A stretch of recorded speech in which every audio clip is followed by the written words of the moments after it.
அவங்க டைமோட வரக்கூடிய கலைஞர்களுக்கு வேலையோட சாப்பாடு குடுத்து, பொருள் குடுத்து, மெயினா லைட் போட்டு, ஸ்டேஜ் போட்டு குடுத்தீங்கன்னா தான் அவங்களும் ஆரம்பிக்க முடியும். நம்ம வந்து ஒரு பக்கத்து ஊரோ, அக்கத்தூரோ போயிட்டு ஒரு ஊர்ல நாடகம் பார்க்குறோம்னா, நாடகக்காரங்க இன்னும் ஆரம்பிக்கலன்னு அந்த நாடகக்காரங்க மேல மட்டும் தான் அந்த பழி சொல் வரும். இந்த கம்பெனி பாரு, இன்னும் ஆட்டம் ஆரம்பிக்கல அப்படிங்கிற மாரி.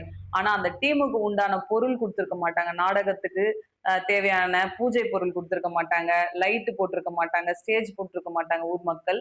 அந்த மாதிரி சில கிராமத்துல வந்து ஒரு ஒத்துழைப்பு இல்லாத இடத்துல போயிட்டு ஆட்டக்காரங்க ஒண்ணும் பண்ண முடியாது. ஆனா பார்க்கக்கூடிய பக்கத்தூர், அக்கத்தூரு கலை ரசிகர்களுக்கு வந்து இந்த டீம் இன்னும் ஆரம்பிக்கல. அமோகா இன்னும் இந்த டீம் ஆரம்பிக்கல அப்படிங்கிற ஒரு பேர் தான் வருதே தவிர, ஒவ்வொரு ஊர்லயுமே ஒரு ஒத்துழைப்பு குடுத்தா நம்மளோட எல்லா மன்றங்களும் எதுக்காக 8:30, 9 மணிக்கெல்லாம் ஊர் உள்ள போறாங்க. சீக்கிரம் ஆரம்பிக்கணும் தான். நம்ம கலைஞர்கள் எவ்ளோ சீக்கிரம் ஊருக்குள்ள வராங்களோ, அவ்ளோ சீக்கிரம் நீங்களும் ஒரு ஒத்துழைப்பு குடுத்தீங்கன்னா, கண்டிப்பா நம்ம கலை குடும்பத்துல இருக்கக்கூடிய எல்லா டீமும் சீக்கிரம் ஆரம்பிப்பாங்க. சீக்கிரம் ஆரம்பிச்சாலே குழந்தைங்கள்ல இருந்து பெரியவங்க வரைக்கும் நாடகத்த பார்த்துக்கிட்டே இருக்கும்போது ஏஞ்சி போமாட்டாங்க.